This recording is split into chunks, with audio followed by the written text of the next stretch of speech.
Guys vacancy को निकाला है Tata institute of fundamental research की तरफ से। जब भी इस डिपार्टमेंट की तरफ से वैकेंसी आती है, नंबर ऑफ वैकेंसी काफी कम होती है, लेकिन यदि इसके सैलरी की बात करें तो काफी अच्छी सैलरी ऑफर करती है। इवन यदि आईटीआई स्टूडेंट्स की भी हम लोग बात करें तो ये स्टार्टिंग सैलरी 45,000 के आसपास आप लोगों को देती है।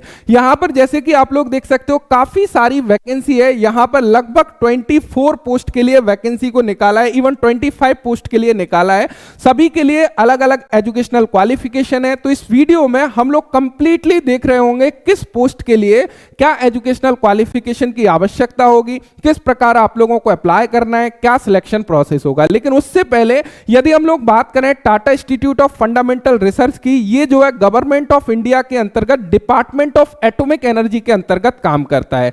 जैसे हमारा अलग अलग डिपार्टमेंट, जैसे हमारा बीएआरसी है, एनपीसीआईएल है, उसी प्रकार डिपार्टमेंट ऑफ एटॉमिक एनर्जी के अंतर्गत Tata institute of fundamental research भी काम करता है। यहां पर ये जो वैकेंसी निकाली हुई है, यहां पर ये टेनेबल एट मुंबई, यानी कि जो भी पोस्टिंग होगी आप लोगों की मुंबई में पोस्टिंग होने वाली है। यहां पर कंप्लीटली वैकेंसी देखोगे काफी कम नंबर ऑफ वैकेंसियां हैं, यानी कि सभी पोस्ट में एक वैकेंसी, दो वैकेंसी इस तरीके से है। लेकिन यदि आप लोगों का सिलेक्शन होता है तो सैलरी पैकेज काफी अच्छा आपको मिल जाएगा। सबसे पहली पोस्ट इंजीनियर मैकेनिकल की बात करें, यहां पर अनरिजर्व्ड कैटेगरी की 1 पोस्ट है। इंजीनियर सिविल में यहां पर एसटी कैटेगरी की 1 पोस्ट है। साइंटिफिक ऑफिसर में देखोगे यहां पर एडमिनिस्ट्रेटिव ऑफिसर, साइंटिफिक असिस्टेंट भी, यहां पर जूनियर इंजीनियर इलेक्ट्रिकल के लिए है, टेक्निकल असिस्टेंट इलेक्ट्रिकल, गार्डन के लिए एडमिनिस्ट्रेटिव असिस्टेंट की वैकेंसी है, लैबोरेटरी असिस्टेंट की वैकेंसी है, ट्रेडमैन टर्नर की वैकेंसी है, ट्रेडमैन सिविल इलेक्ट्रिकल की यहां पर वैकेंसी है, फिटर की वैकेंसी है, टर्नर की वैकेंसी है। यहां पर कैटेगरी वाइज इन्होंने डिवाइड कर दिया है। जैसे कि टर्नर, यहां पर देखोगे ये जो वैकेंसी है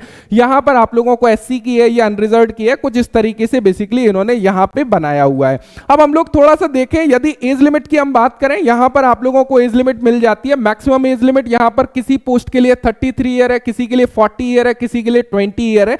यदि हम लोग आईटीआई स्टूडेंट्स की बात करें, उनके लिए जो एज लिमिट है वो 28 ईयर बेसिकली यहां पर देखने को मिल जाती है। जैसे कि यदि हम लोग ट्रेडमैन की बात करें, 28 ईयर मैक्सिमम एज लिमिट है। यहां पर आप लोगों को पे लेवल वगैरह देखने को मिल जाता है। अब हम लोग एजुकेशनल क्वालिफिकेशन की तरफ चलते हैं, वहां पर चीजों को समझने की कोशिश करते हैं। सबसे पहले यदि इंजीनियर मैकेनिकल की बात करें, full time degree in engineering से बीटेक स्टूडेंट्स जो है मिनिमम 60% मार्क्स हैं तो आप यहां पर एलिजिबल हो। लेकिन मिनिमम 3 ईयर का वर्क एक्सपीरियंस होना चाहिए हैंडलिंग द फॉलोइंग वर्क्स। यहां पर काफी सारे मैकेनिकल से रिलेटेड वर्क्स दिए गए हैं। इनसे रिलेटेड यदि 3 ईयर का एक्सपीरियंस आपके पास में है तो आप यहां पर एलिजिबल होगे और अप्लाई कर पाओगे। यहां पर डिजायरेबल क्वालिफिकेशन एक्सपीरियंस भी आप लोग देख सकते हो, तो यहां पे ये डिजायरेबल है, लेकिन एसेंशियल क्वालिफिकेशन में 3 ईयर का एक्सपीरियंस होना अनिवार्य है। यदि ये एक्सपीरियंस नहीं भी है तो आप लोगों का चल जाएगा। इसी प्रकार सिविल में बात करें, यदि आप लोगों ने सिविल से किया हुआ है बीटेक वगैरह तो आप लोग यहां पर एलिजिबल होगे। 3 ईयर का एक्सपीरियंस इन्होंने मांगा हुआ है।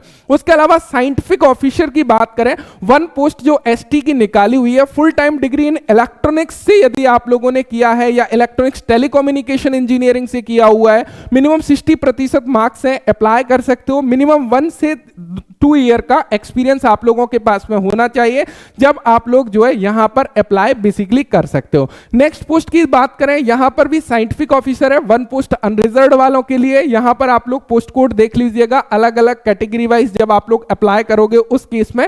यहां पर एडमिनिस्ट्रेटिव ऑफिसर 1 पोस्ट अनरिजर्व्ड वाली जो है बैचलर डिग्री यहां पर मांगी हुई है। Knowledge of use of personal computer और एंड एप्लीकेशंस के बारे में आप लोगों को नॉलेज होना चाहिए। एक्सपीरियंस 5 ईयर का यहां पर इस पोस्ट के लिए बेसिकली मांगा है। नेक्स्ट यहां पर साइंटिफिक असिस्टेंट, अगेन यहां पर इकोनॉमिकली वीकर सेक्शन वालों के लिए भी निकाली है। Scientific assistant 1 post unreserved category वालों के लिए, फुल टाइम बैचलर डिग्री यहां पर मांगा है। कंप्यूटर साइंस से है या फिर इंफॉर्मेशन टेक्नोलॉजी से है, आप यहां पर अप्लाई कर सकते हो और एलिजिबल हो तो डेफिनेटली अप्लाई जरूर करिएगा। जूनियर इंजीनियर इलेक्ट्रिकल की यहां पर बात करें, full time diploma in electrical engineering से किया है, मिनिमम 60% मार्क्स है। नॉलेज होना चाहिए personal computer and its application के, 2 साल का एक्सपीरियंस होना चाहिए, आप यहां पर अप्लाई कर सकते हो। टेक्निकल असिस्टेंट इलेक्ट्रिकल में 1 पोस्ट यहां पर एससी कैटेगरी वालों के लिए भी है। यहां पर भी सेम आप लोगों से बेसिकली मांगा हुआ है, तो ये चीज आप लोग देख सकते हो। टेक्निकल असिस्टेंट गार्डन की मांगी हुई है, यहां पर भी आप लोगों से full time science graduate basically मांगा हुआ है, 60% मार्क्स होना चाहिए। इन एग्रीकल्चर से या हार्टिकल्चर से है तो आप अप्लाई कर पाओगे। Personal computers and applications use करना आना चाहिए, 2 साल का एक्सपीरियंस गार्डन डेवलपमेंट का होना चाहिए जब आप लोग एलिजिबल हो। यहां पर आप लोग देखोगे एडमिनिस्ट्रेटिव असिस्टेंट बी की 1 पोस्ट अनरिजर्व्ड कैटेगरी में निकाली हुई है। यहां पर भी ग्रेजुएट बेसिकली मांगा हुआ है, मिनिमम 55% मार्क्स आप लोगों के पास में होना चाहिए। एंड यहां पर आप लोग देखोगे डाटाबेस, अकाउंटिंग प्रोसीजर वगैरह में आप लोगों का स्किल होना चाहिए। 5 ईयर एक्सपीरियंस अकाउंट का, परचेस का, स्टोर का, इन सभी का है तो आप लोग यहां पे अप्लाई डेफिनेटली कर सकते हो। यहां पर भी सेम 1 पोस्ट देखोगे अनरिजर्व्ड की यहां पर मिल जाती है। लैबोरेटरी असिस्टेंट की यहां पर देखोगे, यहां पर भी इन्होंने आईटीआई मांगा हुआ है। यहां पर देखोगे लैबोरेटरी असिस्टेंट में 1 पोस्ट इकोनॉमिकली वीकर सेक्शन की है। आप लोगों के पास में नेशनल ट्रेड सर्टिफिकेट होना चाहिए मिनिमम 60% मार्क्स के साथ में। एनसीबीटी से होना बेहद जरूरी है। 2 ईयर एक्सपीरियंस इलेक्ट्रॉनिक्स ट्रेड में होना चाहिए जब आप लोग यहां पर एलिजिबल हो और अप्लाई कर सकते हो।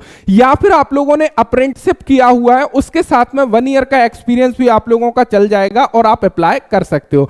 यहां पर अगली पोस्ट टर्नर ट्रेड की है, अनरिजर्व्ड कैटेगरी की 1 पोस्ट को निकाला हुआ है। नेशनल ट्रेड सर्टिफिकेट होना चाहिए एनसीबीटी ट्रेड से, एनसीबीटी से, टर्नर ट्रेड से 60% मार्क्स मिनिमम होना चाहिए। 2 साल का एक्सपीरियंस मशीनिंग, प्रिसीजन कंपोनेंट का है या कन्वेंशनल मशीनिंग वगैरह का है या मशीन शॉप से, फिटिंग शॉप से यदि आपके पास में एक्सपीरियंस है आप यहां पर एलिजिबल हो, अप्लाई कर सकते हो। यदि आपने अप्रेंटिसशिप किया हुआ है, एनएसी सर्टिफिकेट है, उसके साथ में यदि ओनली 1 ईयर का एक्सपीरियंस भी है आपके पास में तो डेफिनेटली आप एलिजिबल हो और टर्नर ट्रेड में यहां पर अप्लाई कर सकते हो। उसके बाद में यहां पर देखोगे अदर बैकवर्ड कास्ट के लिए यहां पर सिविल की वैकेंसी है ट्रेडमैन की। यहां पर प्लंबिंग ट्रेड से आईटीआई मांगा है। आईटीआई के साथ में 2 साल का एक्सपीरियंस एंड अप्रेंटिस के साथ में 1 साल का एक्सपीरियंस आप लोगों का चल जाएगा। इसी प्रकार इलेक्ट्रिकल में देखोगे तो यहां पर भी आईटीआई यदि इलेक्ट्रिकल ट्रेड यानी कि इलेक्ट्रीशियन से आप लोगों ने किया है, साथ में 2 ईयर का एक्सपीरियंस होना चाहिए रिलेवेंट फील्ड से, या फिर आपने नेशनल अप्रेंटिसशिप सर्टिफिकेट किया है उसके साथ में 1 ईयर का एक्सपीरियंस होना चाहिए रिलेवेंट फील्ड से, तो आप लोग एलिजिबल हो जाओगे और अप्लाई कर पाओगे। फिटर की यहां पर बात करें, इकोनॉमिकली वीकर सेक्शन की 1 पोस्ट यहां पर निकाली हुई है। और यहां पर क्वालिफिकेशन एंड एक्सपीरियंस की बात करें, national trade certificate minimum 60% marks के साथ में होना चाहिए। आप लोगों की आईटीआई एनसीबीटी से होना चाहिए, ट्रेड फिटर होना चाहिए, 2 ईयर का एक्सपीरियंस रिलेवेंट फील्ड में होना चाहिए। यदि आपने फिटर ट्रेड से अप्रेंटिसशिप किया है तो उसके साथ में 1 साल का एक्सपीरियंस भी आपके पास में है तो आप लोग एलिजिबल हो जाओगे और अप्लाई कर सकते हो। इसी प्रकार टर्नर की एससी कैटेगरी की भी यहां पर वैकेंसी है, तो यहां पर भी सेम एजुकेशनल क्वालिफिकेशन आप लोगों से मांगा हुआ है। तो कैटेगरी वाइज यहां पर इलेक्ट्रिकल में आप लोग देखोगे एसटी कैटेगरी की वैकेंसी निकाली हुई है, सेम एजुकेशनल क्वालिफिकेशन आप लोगों के पास में है। यहां पर ट्रेडमैन इलेक्ट्रिकल की अगेन यहां पर reserved for economically weaker section वालों के लिए निकाली हुई है, तो ये आप लोग देख सकते हो। यहां पर क्लर्क वगैरह की भी वैकेंसी है, क्लर्क एसटी कैटेगरी की, यहां पर ग्रेजुएट वगैरह मांगा हुआ है, तो इस प्रकार आप लोग देख सकते हो। बाकी काफी सारी पोस्ट यहां पे, ये लास्ट पोस्ट हमारी आई थिंक यही है वर्क असिस्टेंट की।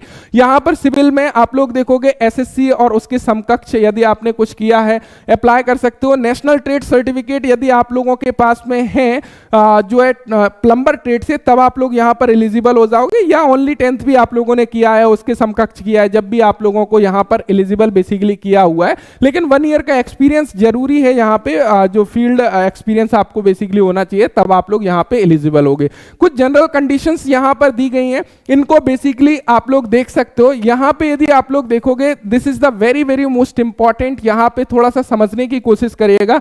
इन्होंने क्या बोला है कि जो आप लोगों को जनरली जो अपॉइंटमेंट होगा, यहां पर क्लियरली थोड़ा समझने की कोशिश करिएगा। अपॉइंटमेंट जो भी अब पोस्ट है 1 to 4 या 6 to 10 जो है, एंड 13 through 21 जो पोस्ट है, इनिशियली उनको 3 ईयर के लिए बेसिकली ये ले रहे हैं, including provision period of 1 year. ऐसा नहीं है कि उसके बाद में निकाल दिया जाएगा, बेसिकली ये परमानेंट वैकेंसी ही है, लेकिन ये बोलते हैं कि इनिशियली हम लोग 3 ईयर लेंगे, उसके बाद में आपकी परफॉर्मेंस देखा जाएगा, आफ्टर रिव्यू देन आप लोगों को परमानेंट किया जाएगा 60 ईयर तक, यानी कि 60 साल की उम्र तक आप लोगों को परमानेंट कर दिया जाएगा। ऐसा नहीं है कि टेन्योर को इंक्रीज किया जाएगा या वो सारी चीजें बेसिकली नहीं है।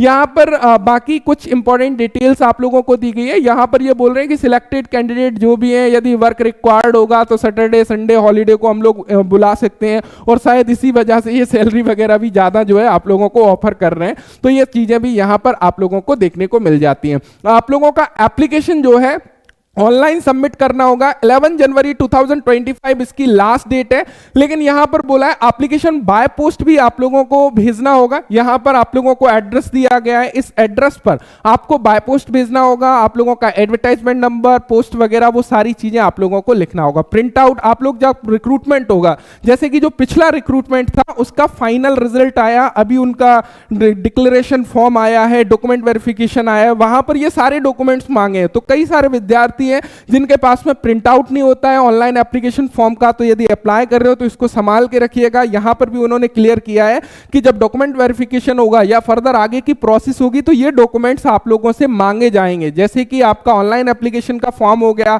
Identity proof, Aadhaar card, election card, PAN card, passport, driving licence जो भी आप लोगों के पास में अवेलेबल है, डेट ऑफ बर्थ प्रूफ में 10th सर्टिफिकेट आप लोगों के पास में होगा, जो भी एजुकेशनल क्वालिफिकेशन है या एक्सपीरियंस सर्टिफिकेट है, या फिर यदि आप लोग कैटेगरी से बिलोंग करते हो तो कैटेगरी सर्टिफिकेट आप लोगों से मांगा जाएगा, डिमांड किया जाएगा। तो उस समय आप लोगों को शो करना होगा इस सर्टिफिकेट को।